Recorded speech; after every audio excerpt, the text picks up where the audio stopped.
vision number 194. Looking at chapter 6 of Zechariah, verses 9 through 15. We've entitled this session, The Crowning of Joshua.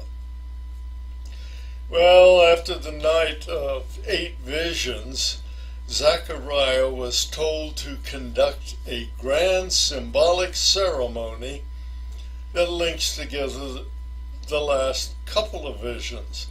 In particular, vision number 4, remember, centered on Joshua the high priest and his representation of Israel. And vision number 5, Zerubbabel, the ruling governor. The two are to be linked prophetically with the person of the coming branch. That's going to be a key word for us. And this branch will combine the offices of priest, Joshua, and king. Well, Zerubbabel was not the king, but he was the ruler.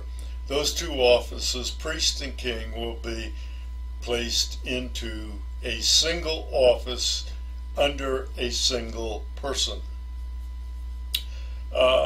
Verses 12 and 13 are going to be the centerpiece of this revelation. We'll see that when we get there, but let's start back in verse 9 and work our way to 12 and 13. Verse 9, the word of the Lord came to me, that's Zechariah. So this was an oracle of God. It was a direct prophetic revelation to Zechariah. And he begins to see that in verse 10. Take silver and gold from the exiles, Heldai, Tobijah, and Jedaiah, who have arrived from Babylon. Evidently, it sounds like this was a delegation from Babylon. And so Zechariah is told, go the same day to the house of Josiah, son of Zephaniah. So he says there are going to be a delegation of 3 men, Heldai, Tobijah, and Jedaiah, and they have come from Babylon, but evidently they've gone to the house of Josiah, son of Zephaniah. So what is God telling them to do? He's telling them in detail, he's telling them what the names of the 3 exiles are. Apparently just got back from Babylon. They were to be at the home of Josiah. The delegation evidently brought silver and gold as gifts for the rebuilding of the temple. But what was Zechariah and those around him told to do with the silver and gold? Look at verse 11, it may surprise you. Take the silver and gold and put it toward the rebuilding of the temple. No, that's not what it says. It says, take the silver and gold and make a crown and set it on the head of the high priest, not the king, the head of the high priest Joshua, son of Jehozadak. Well, there's something different going on here. I won't say it's weird, but it's different. Priests were never crowned. They had no kingly powers. In vision number 4, Zechariah asked that a clean turban be placed on Joshua's head. You remember when Malach Yahweh had the dirty clothes removed from Joshua and then clean clothes put on him to symbolize his sins and also the sins of Israel be forgiven, wiped away, and then the clean clothes, a covering of righteousness, put back on Joshua. And Zechariah got excited, jumped in, says, put a headgear on him, because there was a typical headgear for the priest, which I remember, says something like, for the glory of God, something of that sort. but they never had crowns. So the crowns were reserved for kings, not the priests. A crown would not really be Joshua's to keep and wear. That wasn't a priestly thing. He could never be the ruler king. Now, there's a little bit of a side note. The Hebrew word for crown is plural, but it can refer to a single crown, even being plural, because, for a couple of reasons. One, the crown may have had multiple tiers. I don't know whether that looks like some versions of a wedding cake or what it would look like. Can't imagine it too well myself. But the plural in Hebrew also can refer to majestic beauty. So they might have been using the plural to say, build him a beautiful, a majestically beautiful crown. Look at Revelation 19:12 while we're on this side note.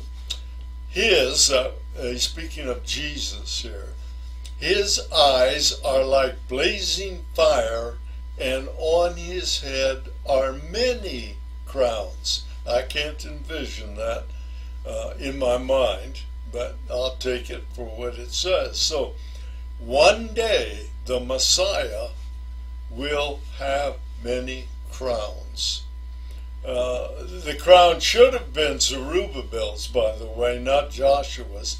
If you're going to crown somebody, you crown the ruler, and Zerubbabel, being the appointed governor by the Persians, or Medes and Persians, would have been Zerubbabel's right to rule as he was assigned, but then the crown probably should have been on his head. But it's kind of strange if you think about it for a minute. Zerubbabel was not made king, right, by Darius. He was made governor. If the Israelites were to have placed a crown on Zerubbabel's head, that would have signaled to Darius that he has a rival king on his hands, and may have seen that as a rebellion, and may have caused bloodshed. And so I think that's probably why they put it on Joshua, knowing that it was just a symbolic thing, and Darius not going to get excited about a priest wearing a crown, only about a ruler wearing a crown. Well, let's continue in verse 12, where God is still telling Zechariah some things. Tell him this is what the Lord Almighty says. Here is the man whose name is the branch. Now he's referring to whom this crown belongs. Here is the man whose name is the branch, and he will branch out from his place and build the temple of the Lord. Interesting. Who was to build the temple of the Lord? It was Zerubbabel's job to get it done. Just what we've been mentioning, that the crown really should have been on Zerubbabel's head. But they're looking forward to the end times branch, I believe, at this point. And we'll see in a minute that will be Jesus. So, Joshua's told the crown is symbolic and not his possession. He is priest, not a ruler. Zerubbabel was God's choice to oversee the temple's completion. Therefore, the crown probably should have been his if it weren't for politically correct concerns. Go back to Zechariah 3:8. It says, listen, O high priest Joshua, and your associates seated before you, who are men symbolic of things to come. Now watch this. I am going to bring you my servant, the branch. So this term, my servant, the branch, was introduced back when Joshua's clothes were swapped from dirty to righteous. And in Zechariah 4:9, the hands of Zerubbabel have laid the foundation of this temple. His hands will also complete it. Just supporting what we've said before. The crown wasn't really Joshua's. It belonged to the branch. The branch could have been seen at that time as being Zerubbabel, whose job it was to complete the temple. But I think the branch here is looking forward to the end times and Jesus Christ's return. So, a couple of interesting notes. In Akkadian, do you know what Zerubbabel means? Excuse me. Means the sprout of Babylon. And the Hebrew word for branch can also be translated the sprout. So in some sense, Zerubbabel was the sprout of Babylon. Jesus will be the sprout of Yahweh. Actually, the sprout of David out of the stump of Jesse, David's father. If you want to look up in a number of different places, particularly Isaiah gets at some of these notions.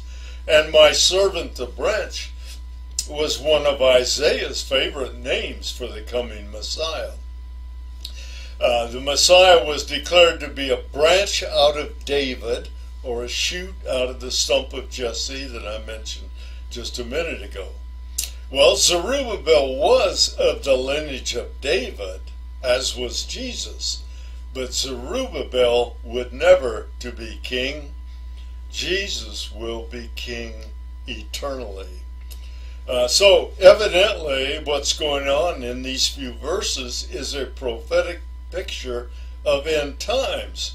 And there'll be two separate offices in Israel, the turban and the crown, or the priest and the ruler king. So what was going on here? Well, the crown was symbolic of leadership, okay? The crown wasn't really Joshua's. We're repeating ourselves for about the third or fourth time.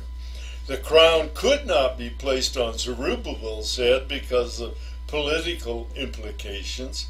So, by placing the crown on Joshua, the act wouldn't have stirred up Darius. He wouldn't have paid any attention to it. And God is able to paint this prophetic picture.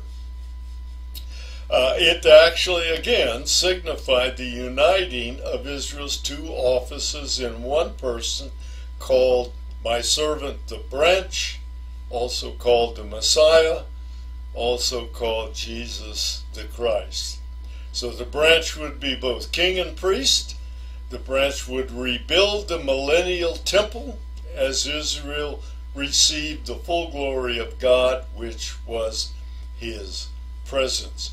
And Zerubbabel, as the near-term branch, would complete the temple, and God promised at that time his presence would return to the land of Israel. So these are all connected. You have a close-in picture of Zerubbabel, the temple, and so forth, but you have a distant picture of Jesus' return, the millennial kingdom, end times. Well, what are we going to say now? Well, Joshua was a type. As a Levite, he could not be a king. Remember, the kings needed to come from the line of David. But he looked forward to the branch, so he was a type looking forward to the priestly aspect of the branch. And Zerubbabel was a type. He wasn't a Levite, so he couldn't be a priest, but he was of the line of David, so he could represent the branch who would come out of the line of David, again, Jesus the Christ. Melchizedek was also a type of the branch. Did you know that? Both priest and king in one person. I don't know if you remember Abraham's encounter with Melchizedek, but you can read about it in Hebrews 7. And it's a rather lengthy passage, but I'd like to read it for you because it applies here and tells you that this term, the branch and the coalescing of the two offices into one person, is not strange to the New Testament. Hebrews 7, beginning in verse 11. If perfection could have been attained through the Levitical priesthood, for on the basis of the law was given, basis of it, the priesthood of Aaron, the law was given to the people. Why was there still a need for another priest to come? One in the order of Melchizedek, not in the order of Aaron. That's the author of Hebrew asking that question. Why wasn't the order of Aaron good enough? Why did we have to have a priest of the order of Melchizedek who combined priesthood and kingship? Well, verse 12. For when there is a change of the priesthood, there must also be a change of the law. He of whom these things are said belonged to a different tribe, and no one from that tribe has ever served at the altar. Remember, Christ is not from the line of Leviticus or of Levi. I get the right correct word here in a minute. But Christ is out of the tribe of Judah. No member of the tribe of Judah had ever served at the altar. Verse 14. For it is clear that our Lord, that's Jesus, of course, descended from Judah, and in regard to that tribe, Moses said nothing about priests. Moses, of course, was speaking of the Levitical priesthood of his brother Aaron. Verse 15, and what we have said is even more clear if another priest like Melchizedek appears, one who has become a priest not on the basis of a regulation as to his ancestry, but on the basis of the power of an indescribable life. For it is declared, speaking of Jesus, you are a priest forever in the order of Melchizedek. And that's not the only place we've seen some of these things. Let's look at Micah. Micah 4, the first 3 verses. In the last days, the mountain of the Lord's temple will be established as chief among the mountains. It will be raised above the hills, and people will stream to it. This is an end times prophecy again. Many nations will come and say, come, let us go up to the mountain of the Lord, to the house of the God of Jacob. Shalom Jerusalem has a song to that effect. He will teach us his ways so that we may walk in his paths. The law will go out from Zion, the word of the Lord from Jerusalem. He will judge between many peoples and will settle disputes for strong nations far and wide. And that, of course, is a direct prophecy of the millennial kingdom and the reign of Jesus Christ. Well, let's go back to Zerubbabel and look at the temple under construction and the Messiah for the millennial temple to come. Look at verse 13 of Zechariah 6. It is he, that's Zerubbabel, who will build the temple of the Lord, and he will be clothed with majesty and will sit and rule on his throne. Notice the switch from Zerubbabel as the he to someone sitting on the throne. That means that the he can refer short time to Zerubbabel, but in the end has to refer to a king, namely King Jesus. And he, that's speaking of Joshua, will be a priest on his throne. Whoa, wait a minute. Joshua was priest. So this he, and he will be a priest on his throne, must also refer to the coming Messiah. And there will be harmony between the two. In other words, when Christ comes back, he will be both king and priest, and there will be no conflict between the two offices, because it's governed by the perfect God-man, Jesus Christ. The he in all three cases of verse 13, as we said, speaks prophetically of the Messiah to come. The branch will be the bearer of the glory of God. That's Jesus, will be bearing the glory of God, for he is God. Isaiah 4:2 says this, in that day the branch of the Lord, and that in that day, of course, is the end times. In that day the branch of the Lord will be beautiful and glorious, and the fruit of the land will be the pride and glory of the survivors in Israel. That's the point at which all Israel will be saved, as Paul says in Romans. Christ will sit as king. Christ will stand as priest. There then is a promise that the two functions, priest and king, will be harmoniously, no conflict between them, united in the branch, be no discord between the two offices. You remember, there used to be a problem when a king would try to act as priest and offer sacrifices on the altar and such. You can read about that in several places in the Old Testament. Okay? Well, at least two kings, you might as well look at who we can look at. At least two kings brought trouble by acting as priest or meddling with the priesthood. Jeroboam I is one I want to think about. We saw him back in Hosea, for example, and other places. He was the first king of the northern kingdom after the country split into two. And read this in 1 Kings 12. I'm going to start in verse 28.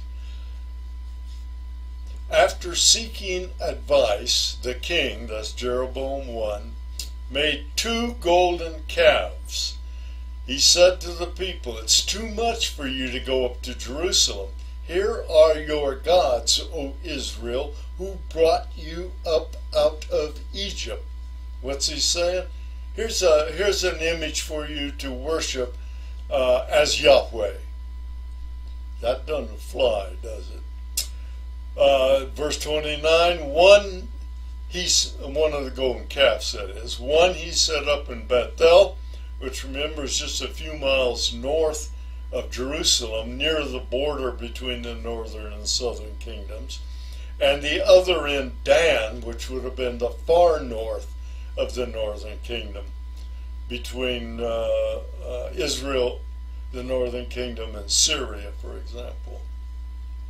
Verse 31, Jeroboam built shrines on high places and appointed priests from all sorts of people, even though they were not Levites. So what is he doing? He's building his own priesthood, not the priesthood appointed by God.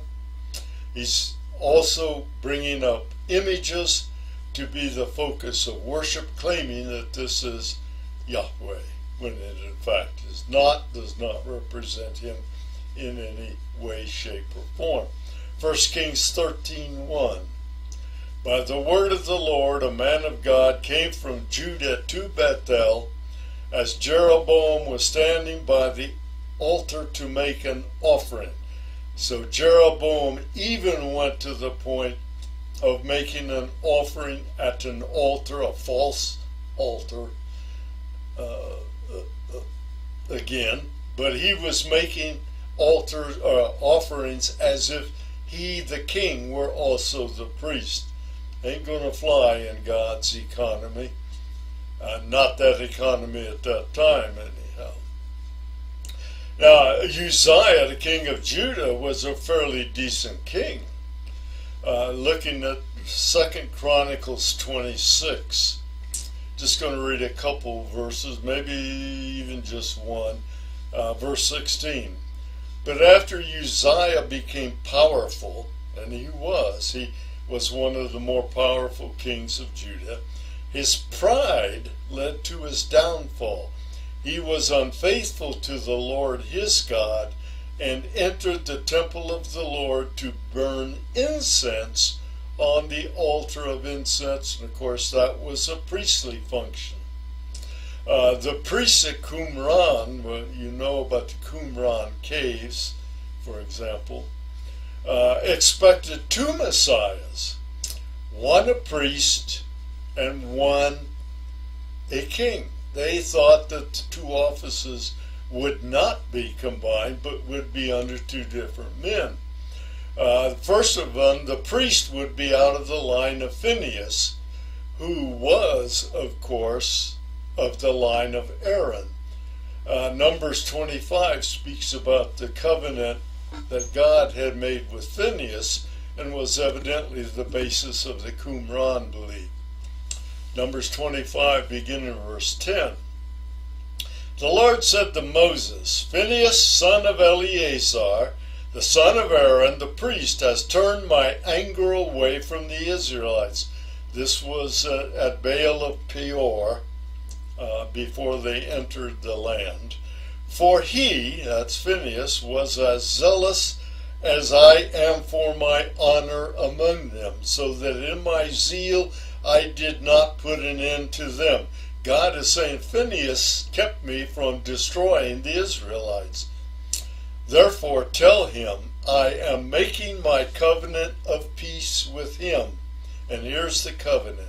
He and his descendants, Phinehas and his descendants, will have a covenant of a lasting priesthood, because he was zealous for the house of God and made atonements for the Israelites. If you remember, he ran a spear through an Israelite and a Midianite woman. I think it was a Midianite woman, or maybe an Ammonite woman, I forget, who were in violation of God's commandments there on the plains of Moab. Then there was the king of the line of David. We look at 2 Samuel 7. This is where the Davidic Covenant is found, beginning in verse 11. The Lord declares to you, that's David, that the Lord himself will establish a house for you, mean a throne. When your days are over and you rest with your fathers, I will raise up your offspring to succeed you, who will come from your own body. That would have been Solomon immediately, of course. And I will establish his kingdom. He is the one who will build a house for my name. Solomon built a temple, remember. And I will establish the throne of his kingdom forever. So there's the Davidic covenant. And the priests at Qumran saw two different messiahs, if you will, one a priest, one a king. Proof that the crown was really not Joshua's. Let's go back to Zechariah and look at verse 14. The crown will be given to Heldai, Tobijah, and Jedaiah. Remember, that's the guys Zechariah was told to go to and to get the gold and silver from to make the crown. And he said the crown's going to be given back to those three guys. And Hen, that's another name for Josiah. It's not a name, it's really a description. It means, what does it mean? Hospitable or something of that sort, because he was evidently offering hospitality to these three from Babylon. Hen, son of Jephaniah, as a memorial in the temple of the Lord. So what is it going to do? He told Zechariah to go to these three men, get the gold and silver, make the crown, put it on Joshua's head. Then it's be given back to the three guys whose gold and silver was used to make it, and they were to take it to the temple where it would reside. So the crown is to be taken from Joshua, placed in the temple. It was to be a reminder to keep alive the hope of the promised glory to come. A reminder that God is Israel's true king. God was originally Israel's king. Excuse me, remember? And then they said, we've got to have a human king. David's throne is to be eternal, and Jerusalem is God's choice for the capital of the world. Not only Israel, but in the millennial kingdom, it'll be the capital of the world. And verse 15, those who are far away will come and help to build the temple of the Lord, and you will know that the Lord Almighty has sent me to you. This will happen if you diligently obey the Lord your God. So what are they saying? Well, there are, again, two things. There will be people coming from Babylon, probably, as a result of the building of the temple, and they'll come to help build it. Or in the millennial kingdom, people from all over the world will come to help rebuild the millennial kingdom, or millennial temple. Right near those far away probably meant others who would return from exile. Again, but in the millennial reign it means Jews and Gentiles from everywhere. The nations, by the way, in the millennial kingdom, or in the establishment of the millennial kingdom, will bring wealth and contribute materials for that millennial temple. And there are some who believe that the Messiah won't come until Christians have put the world right with God. I'll just leave that for what I think it to be, because Christians aren't going to put the world right under their own power. In the New Covenant, which is back in Jeremiah 31 and Ezekiel 36, in the New Covenant, obedience is guaranteed by the Spirit's enablement. So there'll be no sin, ongoing sin in the millennial kingdom, nor in eternity future. Well, let's grab a couple takeaways. Jesus will be our priest and king at his return. David's throne has been in shambles since the captivity, or before the captivity actually, but Christ is going to restore it to prominence. Christ will be priest and king eternally, forever. God isn't finished with Israel. She will see all of God's promises fulfilled in her, fulfilled through her, and fulfilled for her. Prophecy is not shifted from Israel to the church at Israel's exclusion. Well, in our next session, we're going to begin an examination of 4 individual messages that, taken together, represent a single prophecy, a single oracle of God given to Zechariah. Zechariah's 8 visions are over. What we speak on from now on have no direct connection with those 8 visions. We're going to switch focus. We'll see you then.